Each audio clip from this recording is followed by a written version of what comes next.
오늘 은혜에서 시작되는 용서라는 제목으로 주신 말씀 전하겠습니다.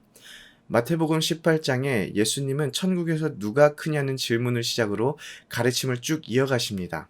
그러다가 21절에 베드로가 갑자기 예수님께 질문을 하게 되는 것으로 오늘 말씀이 시작됩니다. 그 질문은 이렇습니다. 주여, 형제가 내게 죄를 범하면 몇 번이나 용서하여 주리이까? 아마 베드로 마음속에 용서를 해야 하기는 하는데 용서에 대하여 적당한 기준을 세우고 싶었던 것 같습니다. 왜냐하면 마태복음 6장을 보면 예수님께서 제자들에게 기도를 가르쳐 주실 때 우리가 우리에게 죄진 자를 사하여 준 것 같이 우리 죄를 사하여 주시옵고라고 가르치셨고, 또 6장 14, 15절을 보면 너희가 사람의 잘못을 용서하면 너희 하늘 아버지께서도 너희 잘못을 용서하시려니와 너희가 사람의 잘못을 용서하지 아니하면 너희 아버지께서도 너희 잘못을 용서하지 아니하시리라 라고 예수님께서 용서에 대해서 가르치시고 또 강조하셨습니다.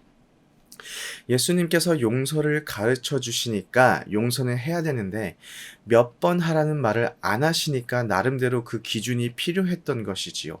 그리고 베드로가 7번까지 하오리이까? 라고 예수님께 물어봅니다.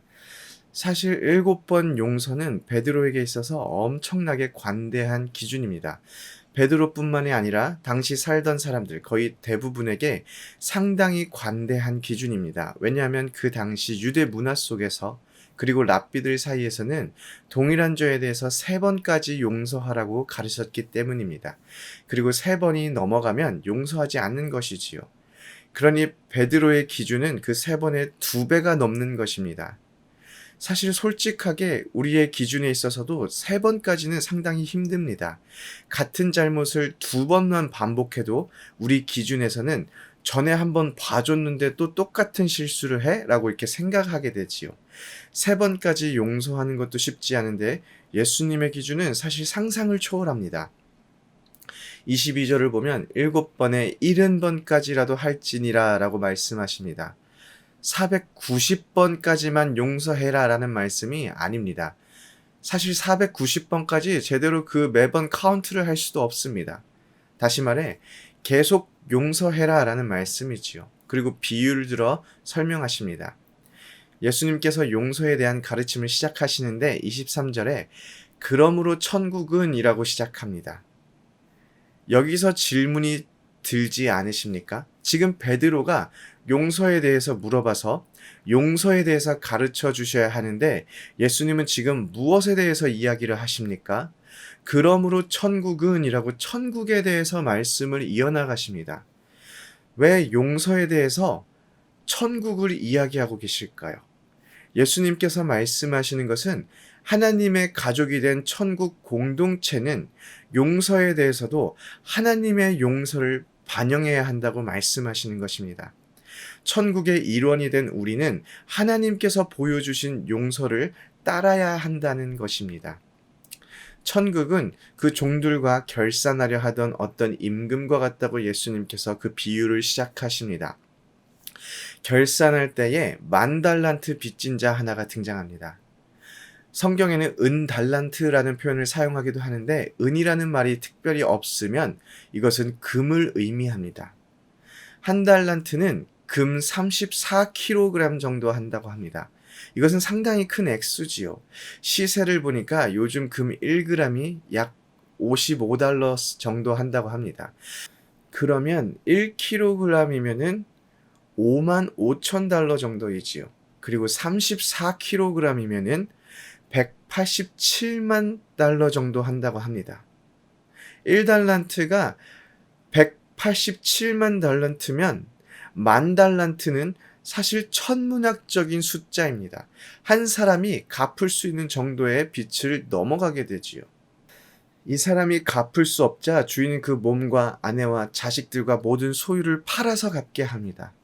사실 몸과 아내, 자식, 소유를 다 팔아도 갚을 수가 없는 개념이지요. 티도 나지 않습니다. 아마 주인이 명한 이유는 처벌의 개념이 가깝지 않을까 생각을 합니다. 이에 이 종이 엎드립니다. 그리고 내게 참으소서 다 갚으리이다 라고 대답합니다. 종이 엎드려서 부채를 탕감해 달라고 빈 것이 아닙니다. 갚을 건데 잠깐만 기다려 달라고 말한 것입니다. 그런데 주인이 그 모습을 보고 27절에 불쌍히 여겼다고 기록하고 있습니다. 그리고 그를 놓아주고 그 빚을 탕감해 주었습니다. 종에게 있어서 상상할 수 없는 은혜인 것이지요. 그러다 이 종이 자신에게 100데나리온 빚진 동료를 만나게 됩니다. 데나리온은 노동자가 받는 하루 품삯 정도의 돈입니다. 그러니까 약 3달 월급이 조금 넘어가는 액수입니다.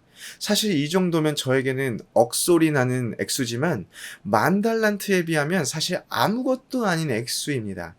그런데 문제는 이 종이 빚진 동료의 목을 잡아서, 다시 말해 신체적인 폭행을 가하면서 빚을 갚으라고 종용하였다라는 것입니다. 그러나 이 동료가 엎드려서 간구하여 나에게 참아주소서 갚으리이다 라고 대답합니다. 하지만 이 종이 이 말을 듣지 않고 그 친구를 감옥에 가두어 버립니다. 이 빚진 동료가 나에게 참아주소서 갚으리이다 라고 대답했습니다. 지금 이 이야기들은 실제로 일어난 사건이 아니라 예수님께서 비유로 설명해 주시고 있는 건데요.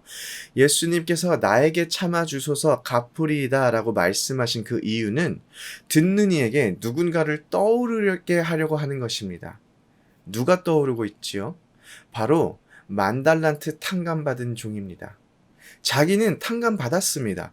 평생을 일해도 자기의 소유를 다 팔아도 갚을 수 없는 빚을 진 그 액수를 탕감받았는데, 이 종은 자신이 진 빚에 비하면 보잘것없는 빚을 진 동료에게 빚을 갚지 못한 이유로 감옥에 가둬버렸습니다. 이것에 대한 주인의 책망은 너무나도 뚜렷합니다. 34절에 주인이 노하여 그 빚을 다 갚도록 그를 옥졸들에게 넘기니라 라고 기록하고 있습니다. 저는 오늘 말씀에서 33절 말씀이 마음에 크게 와닿습니다. 내가 너를 불쌍히 여김같이 너도 내 동료를 불쌍히 여김이 마땅하지 아니하냐. 이 종이 큰 빚을 탕감받은 이유는 이 종의 잠재적인 가능성을 가졌거나 인간적인 매력이 넘쳤거나 언변이 좋아서 천냥빚을 갚았던 것이 아니라 온전히 주인이 불쌍히 여겼기 때문인 것입니다. 종은 잘한 것이 하나도 없는데 주인이 베푼 것이지요. 그리고 이것이 바로 하나님의 은혜입니다. 은혜는 찬양을 부르다가 뜨거움을 느낄 때, 기도를 하다 갑자기 눈물이 났을 때, 설교를 듣고 마음에 감동이 왔을 때가 아닙니다. 이럴 때는 하나님께서 주신 은혜를 다시 느꼈다고 말하는 것이 맞습니다. 왜냐하면 은혜는 받을 자격 없는 자에게 부어주시는 하나님의 일방적인 사랑이기 때문이고, 이 은혜는 이미 우리가 받았기 때문입니다. 예수 그리스도의 십자가의 죽음과 부활을 통해서 우리는 이미 하나님께 은혜를 입은 자들입니다. 이것이 우리가 용서를 하는 이유이며 하나님의 은혜가 용서의 기준이 되는 것입니다. 나에게 해를 끼치고 손해를 입히고 나에게 잘못한 사람을 보면 우리는 사실 용서하기가 힘듭니다.